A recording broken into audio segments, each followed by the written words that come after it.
अस्सलाम वालेकुम गाइस, क्या हाल चाल है? सब खैरियत से है। आज फार्म के अपडेट और नए टॉपिक के साथ हाजिर हुए हैं। ठीक है, और आज का टॉपिक बहुत इम्पोर्टेंट है। ठीक है, बकरियों के हवाले से कि जो वो बकरियां जिनका निज़ाम हज़म कमज़ोर है और वो हज़म नहीं कर पाती, उनको अक्सर जो है वो मोशन का मसला रहता है। तो उनके लिए डाइट क्या हो कि जिन पे पहले उनका मेरा सेट किया जाए, फिर उनको दाने पे लाया जाए। ठीक है, तो ये आज हमारा इम्पोर्टेंट बहुत टॉपिक है, जिसमें हमारे अक्सर गोट फार्मिंग जो करते हैं हजरात, जो कि न्यू भी हैं, उनके साथ बहुत ऐसा मसला आता है क्योंकि बकरी जानवर ले आते हैं और उनको डायरेक्ट मिक्स दाना खिला देते हैं, जिसमें दालें भी होती हैं, गंदम दालें, मक्का, ये सब होता है, और उससे लग जाते हैं उनको मोशन। तो फिर परेशान होते हैं, मोशन लग गया ये सब। तो सबसे पहले अगर कोई भी जानवर आप मंडी से लाएँ, कोई भी जानवर मंडी से कभी भी लाएँ, तो सबसे पहले आप उसको कुछ भी नहीं खिलाएं, दाना वगैरह कुछ नहीं, ये खिलाएं। छिलका और इसमें थोड़ा शोकर, हल्का सा मामूली इसमें आटा ऐड कर दे, बहुत मामूली। ये तो छिलका ही है, छिलका उसी समझ शोकर है, इसमें छिलका ज़्यादा है और शोकर कम। 1 2 3 3 4 दिन तो आप इसको यही खिलाएं, थोड़ा उसको सेट होने दें जगह पे, और फिर अभी जब तक वो सेट होगा उसको यही खिलाएं। फिर आप देखें उसका क्या बिहेवियर है, क्या कुछ है। उसके बाद उसको फिर हल्का हल्का दाने पिलाएं, या फिर जिससे ले रहे हैं उससे पूछ लें कि भाई क्या खाता है। ठीक है, अगर पूछ के वो भी खिलाएंगे तो जानवर अक्सर वहाँ भी मोशन कर देता है, क्योंकि जानवर स्ट्रेस में होता है, जगह चेंज होती है। तो जानवर लाएं, उसको आप यही खिलाएं। अगर जानवर को मोशन लग जाए तो सबसे पहले आप उसका पानी रोक दें।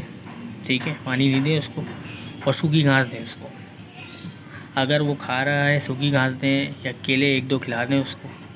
ठीक है, यही गाइड डाइट रखें, फिर देखें क्या ग्रोथ है। अगर फिर भी पतला कर रहा है तो फिर ये उसको दें, थोड़ा मंगनियों पे आ जाए, हल्का सा मामूली पानी देते हैं फिर उसको, क्योंकि पानी ज़रूरी है मामूली। और फिर इसको छिलका बूसी पे लिया है। ठीक है, तो ये इस तरीके से किया जाता है हिसाब किताब, और ये आप उसको डाइट रखें। ठीक है, जानवर लाएँ तो ख़ास कर लेके मंडियों से पहले उसको सेट होने दें, हल्की ज़्यादा खिलाएँगे, उसको मोशन भी नहीं लगे, और फिर उसको दाने वगैरह पे लेके आए। तो ये आज आपका मैंने बोला, मैं क्योंकि जानवर को एक है हमारा, उसको मैं खिला रहा था, तो मैंने बोला इस हवाले से टॉपिक पे बना लूँ वीडियो, क्योंकि बहुत सी कमेंट्स आ रहे होते हैं और बहुत सी मैसेजेस आ रहे होते हैं कि अक्सर बंदों को जो है ना, जो न्यू हमारे शौकीन हज़रात हैं, उनको मसला यही रहता है कि जानवर का निज़ाम हज़म ख़राब हो जाता है, पेट ख़राब हो जाता है, और वो इसी में परेशान रहते हैं। तो उसका हल मैंने आपको बता दिया। इसके अलावा भी अगर आप मुझसे कुछ पूछना चाहते हैं तो आप वो मुझसे पूछ सकते हैं। ठीक है, और मैं वही मशवरा देता हूँ जो मैं आज़मा चुका होता हूँ, वीडियोस देख के नहीं देता मशवरा।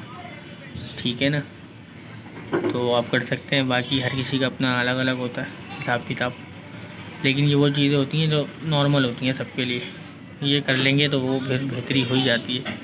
ठीक है ना, और अगर कोई भी रहनुमाई चाहिए हो तो आप मुझे बता सकते हैं, और मेरे चैनल को लाइक, सब्सक्राइब एंड फॉलो करें आप, ताकि मैं फिर आगे ऐसी रहनुमाई करता रहूँ आप लोगों की, और आप मेरी हिम्मत बढ़ाएं। कोई मुझे सजेशन देना चाहते हैं, किसी टॉपिक पे वीडियो बनाना चाहते हैं, वो बताएं। ठीक है, अगर कहीं मेरी इन्फॉर्मेशन में कुछ ऐड करना चाहते हैं वो लाजमी करें, ताकि मैं भी सीखूं, क्योंकि जो मैंने सीखा वो मैं आपको बता रहा हूँ, हो सकता है आपने इससे ज़्यादा सीखा हो, तो वो आप मुझे बताएं।